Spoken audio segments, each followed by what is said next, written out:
What is up everyone, it's TK, and today I actually think I found my favorite army. And before we dive into the video, big shout out to Shock because I tested out a few armies. I quite didn't like them and I didn't feel like they are worthy of doing a lot of friendly challenges, getting used to them. I just felt like they would easily get baited, like something like the RC charge into Root Riders can easily get very tricky with the current trap placements in Legends League. So I was like, you know what, let me give the Firewall armies a go, and I check out some Rocket Loon attacks, but the Warden alone just didn't feel like he's safe enough. So I tested out this army with Shock, and I did change a few things with it. So yeah, we will talk about them in the action when we go into Legends League. But yeah, without any further ado, let's dive in. Onto the first base, we have this double poison box base.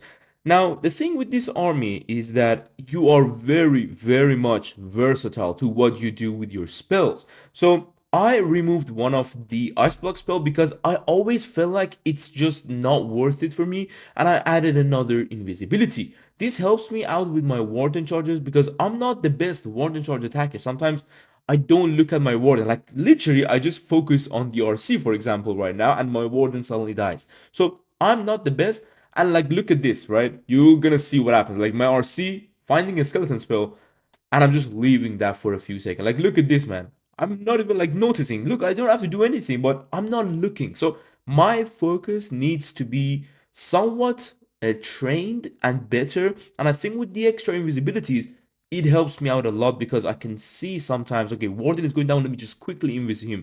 So that is alone one of the big things I added to this army. The other thing I believe was how I used my RC, because Shock sometimes grabs some value with like an expo or something and do a flame flinger. I sometimes like to do that, but then sometimes I just feel like it's too much putting effort in. But I don't know if Shock is in the comments.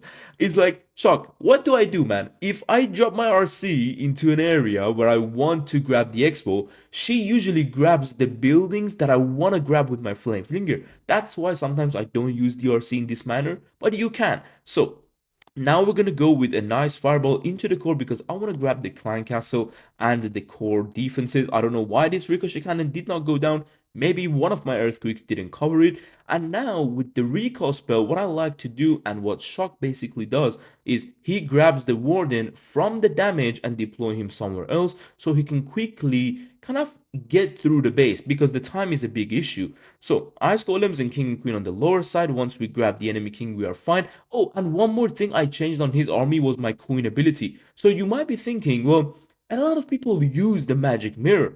I actually like the invisibility wall because when I'm inside damage, when I'm in front of ricochet cannons or fire spitters, they cook your queen in hard mode. This legends mode is crazy. Well, I know obviously I popped my queen way too late here for her to even use the invisibility wall, but we're gonna see later on in the video. The invisibility wall is just so good, man. It's really well because she goes invisible, the giant goes in front, and the giant getting shot from a ricochet cannon cannot like hit the queen anymore.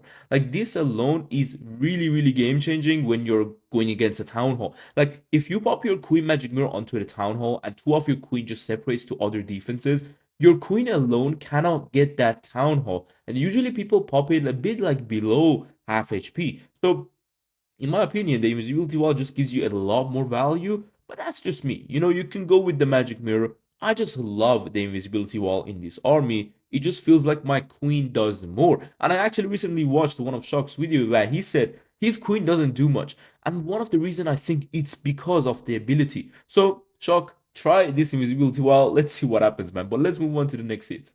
To the next hit, we got a core rage tower, a very interesting invisibility tower. And this is where you're going to see the versatility with the spells. Okay, so what my plan was a nice flame flinger for the multi inferno and the ricochet cannon. So with that being said, we need to take down the wizard towers and the both mortars.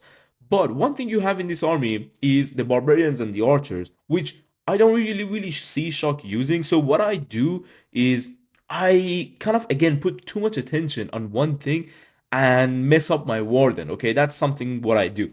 Now that I know the flame flinger is safe, I go with the warden. And mind you, I actually didn't see this mortar by the time I deployed my warden. Once I saw it, I was like, you know what? If I invest 2 more Rockaloons, I'm only gonna have 3 Rockaloons left. So what do? I just simply have to go with the Barbarian Archer tanking. I would not recommend this because Legends League, the damage is a lot. Once you're zoomed in doing the Archers and Barbarian, your Warden might get cooked. You're gonna see the example exactly right here. When the Warden goes in front of the Ricochet Cannon, I was still paying attention to the mortar, seeing if I'm fine, but then I was fine. And I looked here, I was like, holy damage. Look at that. One more Tesla shot, and that was a fireball to the outside. Crazy. As I told you, the army itself, you need so much attention, but it's a lot easier to do it with this army than the other fireball armies because you have protection from the warden. Now, when do you deploy your heroes? It's usually right after you do the fireball. Just make sure the warden is safe. If you need to recall him, go for it. And now, as you can see, once the exploit is down, I can go with a nice ice block spell, double invis, and a fireball into the core. This fireball gives me decent value, and this is where I was wondering, does the warden go up or down? I noticed he's going to the lower side, but I noticed he's too close to the clan castle. This is where if you start your attack with the Sui, this is what's going to happen. Look at this. This clan castle double headhunter with a rockaloon is crazy. If you do not place 2 spells or your poison onto the headhunters, obviously the flame, the what do you even call that? Oh my god, the furnace, it will be free. So don't deploy the furnace like the poison on the furnace if your warden is already too close. Those Rockaloons and Headhunters will kill your Warden and you will time fail. I'm not saying you will fail, but you will time fail. So now the King goes in with the Headhunter. This is when we activate the Invis, I'm going to actually recall both of these heroes, wait a bit till the invisibility is off, and deploy the heroes back onto the same spot. You can do this with the Ice Block that Shock has on his second spell. So he has 2 Ice Block spell, but I feel like my RC just wouldn't get too much value here with the kind of the recall, or my warden wouldn't get value with the recall. So I'm just going with the RC ability, few rockaloons, and we have queen ability right here, getting the monolith. We have the warden just fine in the core, and the enemy queen, which will go down eventually. As I said, the army is really enjoyable. This is one of the armies that I actually thought, okay, I'm not under so much pressure for my warden walk, and I only need to be able to focus on Flame Flinger, Warden, and the timing of the attack, which is the most important part. Up next, we have a Rage Invisibility, and guys, I'm very sorry, I'm quite sick right now, like not fully sick, but I have sore throat, so I can't really really shout and be excited. But yeah, I was doing my attacks under this condition itself. I was just really annoyed of some of my attacks where I was too focused on my RC that does she get the expo so I can deploy the flame flinger, or does she like get cooked and then suddenly my warden completely whiffed the fireball onto the outside because I wasn't paying attention. So all you need is attention. Just make sure you look at your warden. So right now, I'm looking at this base thinking, okay, I can get the nice flame flinger value on the top side. But guess what happens?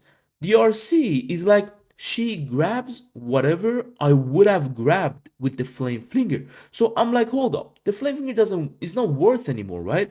RC is going here, she's gonna get invisible, really nice here. I could have even maybe made her invisible one more time so she could fully get that, but look at this. She gets it. Like, this is exactly what I mean when I say, like, the RC for 1 expo will give you the value that the Flame Flinger was supposed to give you. So I'm like, hold up, let me switch this plan. Let me take the Siege Barracks on this attack and see what happens. But holy damage on my warden, he's still fine. He's not going to be on the multi-archer tower range, but you need to watch out for your kind of invisibility. Look at this.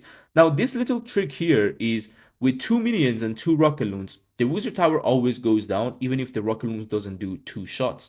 That's something very cool to kind of make sure you know about it.